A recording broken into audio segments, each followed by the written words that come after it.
Welcome, Ms. Maura Moynihan. Thank you.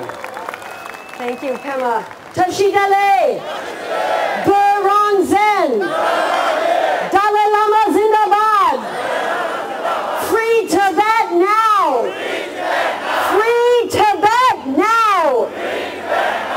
I want to thank all my old friends, Pema La, Tsering La, Sonam La, Lobsang La, Tenzin La, for putting all of this together and keeping on the heat here in New York City.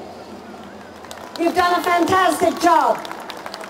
I'm going to read to you my official statement that I am launching today. It is an appeal to the corporate sponsors of the 2008 Olympic Games. We gather here before the United Nations, where the people of the world unite for a common purpose, the peace and welfare of mankind. It is before this august body that we have come to honor and to mourn our brothers and sisters in Tibet who have been murdered by the People's Republic of China in the last 4 weeks. It was in this august body, the United Nations, that my late father, Senator Daniel Patrick Moynihan, served the people of the United States of America.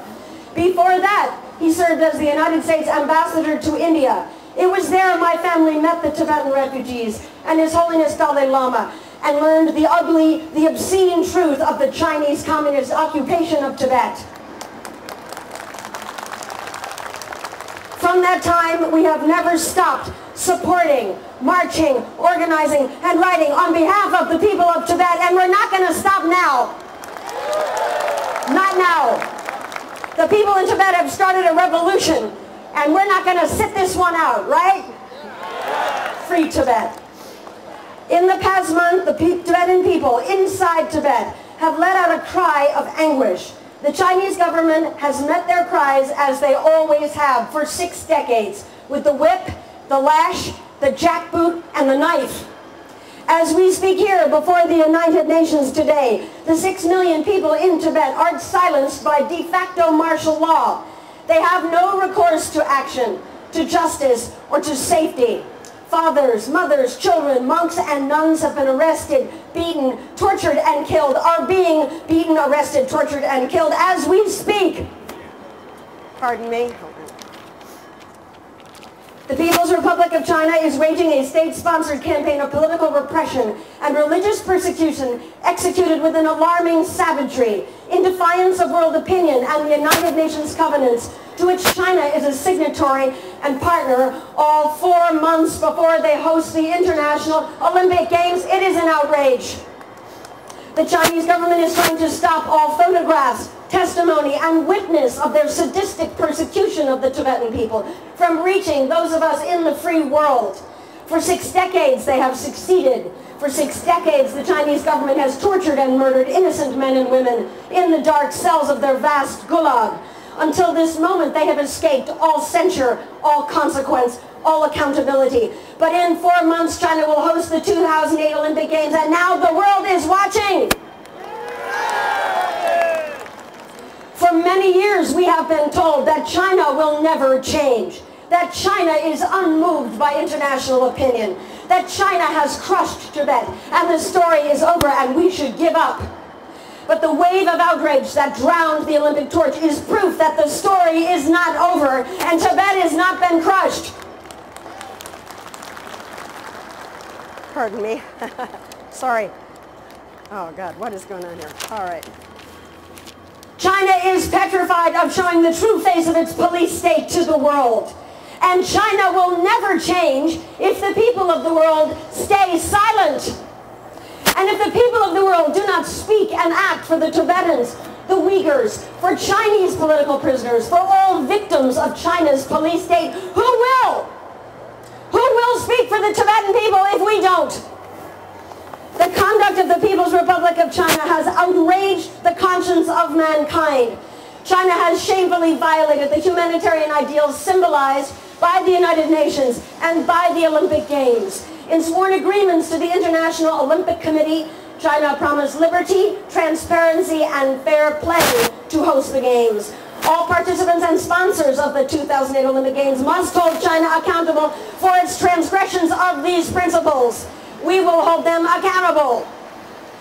We appeal to the board members, shareholders, and employees of the corporate sponsors of the Olympic Games: Coca-Cola, McDonald's, Nike, Adidas, Samsung, Lenovo, Volkswagen, Billiton, to pressure the People's Republic of China to immediately lift martial law in Tibet,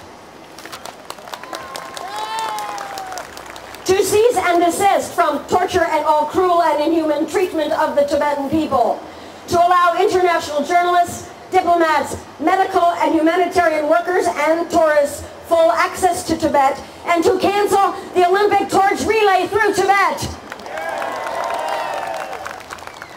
We appeal to the corporate sponsors of the 2008 Olympic Games to uphold their commitments to their shareholders, to their customers, to honor corporate social responsibility principles and the universal rights of their fellow man.